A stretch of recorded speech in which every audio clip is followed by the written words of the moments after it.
Good morning. I'm coming to you from Siloam Missionary Baptist Church, located in Rougemont, North Carolina, where the Reverend Wayne Johnson is pastor. I will be bringing you the Sunday school lesson for September 4th, 2022, which is entitled Obedience in Leadership. My name is Charlotte Timberlake. Thank you for joining me. The scripture lesson text comes from Exodus chapter 3, verses 1 through 12, and it reads, Now Moses kept the flock of Jethro, his father-in-law, the priest of Midian, and he led the flock to the backside of the desert and came to the mountain of God, even to Horeb. And the angel of the Lord appeared unto him in a flame of fire out of the midst of a bush. And he looked, and behold, the bush burned with fire, and the bush was not consumed. And Moses said, I will now turn aside and see this great sight, why the bush is not burnt. And when the Lord saw that he turned aside to see, God called unto him out of the midst of the bush and said, Moses, Moses. And he said, Here am I. And he said, Draw not nigh hither, put off thy shoes from off thy feet, for the place whereon thou standest is holy ground. Moreover, he said, I am the God of thy father, the God of Abraham, the God of Isaac, and the God of Jacob. And Moses hid his face, for he was afraid to look upon God. And the Lord said, I have surely seen the affliction of my people, which are in Egypt, and have heard thy cry by reason of their taskmasters, for I know their sorrows. And I am come down to deliver them out of the hand of the Egyptians, and to bring them up out of that land unto a good land and a large, unto a land flowing with milk and honey, unto the place of the Canaanites, and the Hittites, and the Amorites, and the Perizzites, and the Hivites, and the Jebusites. Now therefore, behold, the cry of the children of Israel is come unto me, and I have also seen the oppression wherewith the Egyptians oppressed them. Come now, therefore, and I will send thee unto Pharaoh, that thou mayest bring forth my people, the children of Israel, out of Egypt. And Moses said unto God, Who am I, that I should go unto Pharaoh, and that I should bring forth the children of Israel out of Egypt? And he said, Certainly I will be with thee, and this shall be a token unto thee that I have sent thee. When thou hast brought forth the people out of Egypt, ye shall serve God upon this mountain. May God add a blessing to the reading of his word. Golden text. I will send thee unto Pharaoh, that thou mayest bring forth my people, the children of Israel, out of Egypt. Exodus chapter 3, verse 10. Today's lesson aim. Facts. To describe God's unusual means of contacting Moses, his plan to deliver the Israelites from bondage, and the sign he gave Moses that the plan would succeed. Principle. To show that God employs human beings to carry out his sovereign will and assures them of the ability to carry out their assignment. Application. To help believers be open to God and what he wants them to do, and be willing to rest on his promise to help them accomplish whatever he wants them to do. Introducing the lesson. Moses may have thought himself blessed to be living peacefully in Midian.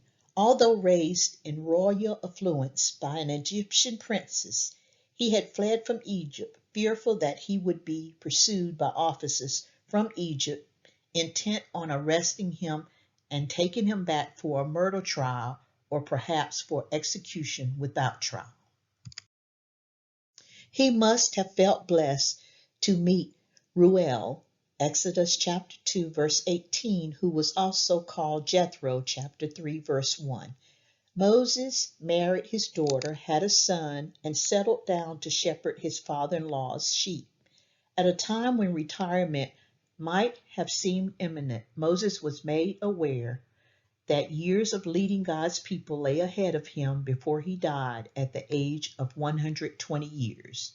Deuteronomy chapter 34, verse 7.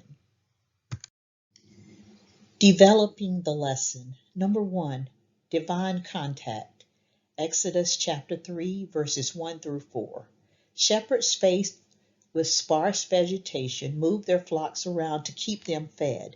Moses led his father-in-law's sheep to the, quote, backside western part of the desert, end quote, and came to Horeb or Sinai, the mountain of God. Ahead of him he noticed a bush burning without being consumed, and he went closer to examine this phenomenon. Having gained Moses' attention, the Lord called him by name. Moses responded. Number 2, divine plan. Exodus chapter 3, verses 5 through 10. The Lord wanted Moses to understand that he was now in touch with the Almighty. He told Moses to take off his sandals, for he stood on holy ground. He identified himself as the God of the patriarchs, Abraham, Isaac, and Jacob. He revealed that he knew of the suffering of the Israelites in Egypt, and he told Moses that he would send him to the tyrannical Pharaoh to bring about the release of his people. Number 3, divine assurance. Exodus chapter 3, verses 11 through 12. Moses immediately became resistant to the concept of leading God's people out of Egypt. He wondered why God had picked him to deal with Pharaoh. Now move on to what God told Moses in order to overcome his reluctance. God said he would give Moses a token or sign that the Lord had commissioned him. The sign would be that Moses would bring the Israelites out of Egypt and serve the Lord on this same mountain. I will now go over the questions in the back of the lesson. Question number 1. What was Moses' occupation for the past 40 years, and whom did he work for? The answer: Moses was a shepherd in the land of Midian and had been for the past 40 years. Acts chapter 7, verse 30. At age 80, Moses no longer envisioned himself as a deliverer of slaves. He was apparently content to take care of the flocks of his father-in-law and to live in relative obscurity. Question number 2. What is another name for Mount Horeb? The answer: Horeb, Exodus chapter 3, verse 1, was another name for Sinai, quote, the mountain of God, end quote, to which Moses would later lead the Hebrews. Question number 3. What do we know about the angel of the Lord? The answer: much speculation surrounds the identity of the, quote, angel of the Lord, end quote. At whatever conclusion one arrives, it is clear that the angel of the Lord speaks for God and as God. Cross-reference Genesis chapter 16, verse 10, and chapter 22, verses 11 through 18, Judges chapter 2, verses 1 through 5. For this and other reasons, some believe that the angel of the Lord was the pre-incarnate Christ. Cross-reference John chapter 1, verse 18, 1 Corinthians chapter 10, verse 4, and Colossians chapter 1, verse 15. Question number 4. What was strange about the bush Moses saw at Mount Horeb? The answer: what was unusual was the fact that the bush burned and was not consumed. Number 5. Why was the area around the burning bush considered holy ground? The soil on which Moses was standing was not sacred in and of itself. It was made holy by the presence of the one, God, who was now speaking at this place. Number 6. How did God identify himself to Moses? The answer: though Moses recognized that he was standing in the presence of no ordinary being, he now became fully aware of the one who was addressing him. The voice identified himself as the God of the great patriarchs of Hebrew history, Abraham, Isaac, and Jacob. Question number 7. What did God reveal to Moses about his people's suffering? The answer: even though the people of Israel has suffered for many years at the hands of their cruel taskmasters, they were not forgotten by their God. He declared to Moses, quote, "I know their sorrow," end quote. Question number 8.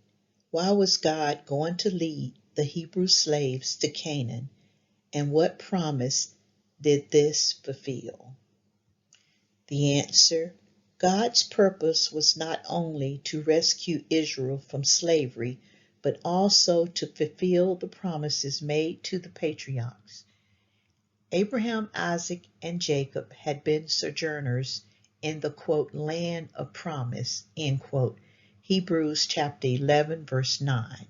The land in which they once lived was pledged to their descendants, Genesis chapter 13, verse 15, and chapter 17, verse 8, and Exodus chapter 6, verse 8.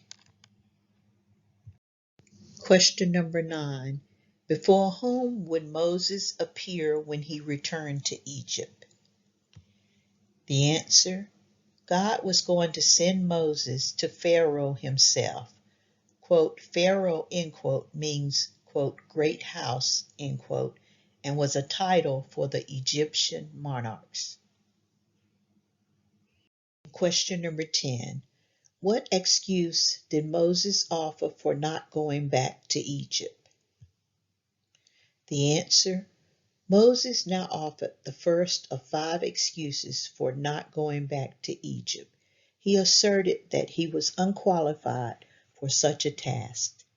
The other excuses offered by Moses were related to his authority.